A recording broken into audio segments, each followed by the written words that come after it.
Hello friends, welcome to my Shali's recipes. இன்னைக்கு நம்ம கிச்சனில் வெயிட் லாஸ் ஃப்ரெண்ட்லியான ஒரு லோ கலோரி இருக்கக்கூடிய ஒரு சாலட் ரெசிபி தான் பண்ண போகிறோம். இதில் வந்து ரொம்ப ரொம்ப ஹெல்த்தி ஃபேட் இருக்கக்கூடிய ஒரு தயிர் யூஸ் பண்ண போகிறோம். வாங்க அது எப்படின்னு பார்க்கலாம். அதே மாதிரி ஒரு ப்ரோட்டீன் காம்போ இருக்கிறதையும் இன்னைக்கு நம்ம இதில் பார்க்க போகிறோம். டின்னருக்கு லைட்டாக சாப்பிட ஒரு சூப்பரான பர்ஃபெக்டான ஒரு காம்போ தான் இது. டயட் ஃபாலோ பண்ணுறவங்களுக்கு சூப்பர் ரெசிபி. மறக்காமல் இதை சேவ் பண்ணி வச்சுக்கோங்க. கலோரிஸ் குறைவாக இருந்தாலும் டேஸ்ட்டு வந்து ஃபுல்லாக இருக்கும், செம்மையாக இருக்கும். வாங்க இதை எப்படி ஹெல்த்தியாக செய்கிறதுன்னு பார்க்கலாம். இப்போ நான் இன்னைக்கு ஆல்மண்ட் தயிர் எடுத்திருக்கேன். உங்ககிட்ட ஆல்மண்ட் தயிர் இருந்தால் எடுத்துக்கோங்க. அப்படி இல்லைன்னா தேங்காய் வச்சு நம்ம செய்வோம்ல, தேங்காய் தயிர் இருந்தாலும் கோகனட் தயிரும் எடுத்துக்கலாம்.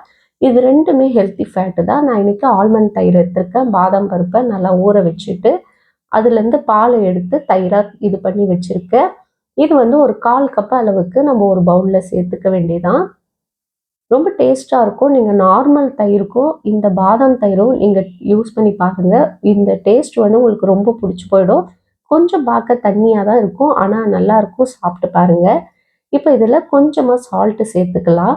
ஒரு பெப்பர் பவுடர் வந்து கொஞ்சமாக பிஞ்ச அளவுக்கு சேர்த்துக்குங்க. 1/4 டீஸ்பூனுக்கும் கொஞ்சம் குறைவாக சேர்த்துக்குங்க. லெமன் ஜூஸ் ஒரு 1/4 டீஸ்பூன் சேர்த்துக்குங்க. கண்டிப்பாக வந்து நல்லா வறுத்து அரைச்ச சீரகத்தூள் கொஞ்சமாக சேர்த்துக்குங்க. இது கூடவே ஒரு 2 டேபிள் ஸ்பூன் அளவுக்கு பொடியாக கட் பண்ண வெங்காயமும் 2 டேபிள் ஸ்பூன் அளவுக்கு தக்காளி சேர்த்துக்குங்க.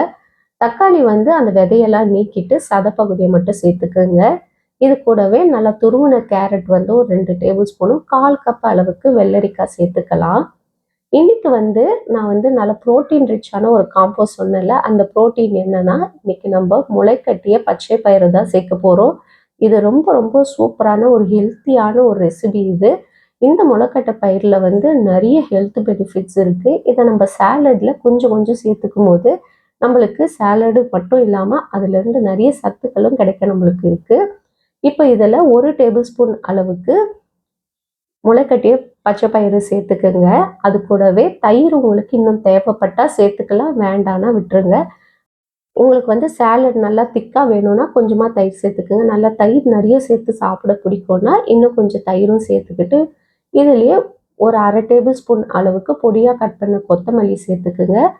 இதில் சில்லி ஃப்ளேக்ஸ் வந்து ஆப்ஷனல் தான். உங்களுக்கு காரமாக கொஞ்சம் வேணும், ரொம்ப காரம் இல்லைன்னா எனக்கு சாப்பிட பிடிக்காது அப்படின்றவங்க மட்டும் சில்லி ஃப்ளேக்ஸ் வந்து கொஞ்சமாக சேர்த்துக்கோங்க. ஒரு 1/4 டீஸ்பூன் அளவுக்கு கொஞ்சம் குறைவாக கூட சேர்த்துக்கிட்டு மிக்ஸ் பண்ணிவிட்டு சாப்பிட வேண்டியதாக. ஒரு ஹெல்த்தியான பிரேக்ஃபாஸ்ட்டுக்கும் சரி, டின்னருக்கும் சரி, ஸ்நாக்ஸுக்கும் சரி ரொம்ப ரொம்ப ரொம்ப ஹெல்த்தியான ஒரு சாலடு. கண்டிப்பாக ட்ரை பண்ணி பாருங்கள். இந்த டேஸ்ட்டு ரொம்ப ரொம்ப நல்லாயிருக்கும். அவ்வளோதான் ஃப்ரெண்ட்ஸ், இன்றைக்கி நம்ம ஒரு சூப்பரான சாலட் ரெசிபி பார்த்துட்டோம். இந்த மாதிரி ஹெல்த்தியான ரெசிபிஸ் பார்க்குறதுக்கு நம்ம சேனலை மறக்காமல் சப்ஸ்கிரைப் பண்ணி வச்சுக்கோங்க. லைக் பண்ணுங்கள், ஷேர் பண்ணுங்கள் ஃப்ரெண்ட்ஸ். இன்னொரு வீடியோவில் உங்களை சந்திக்கிறேன். பாய் பாய் ஃப்ரெண்ட்ஸ்.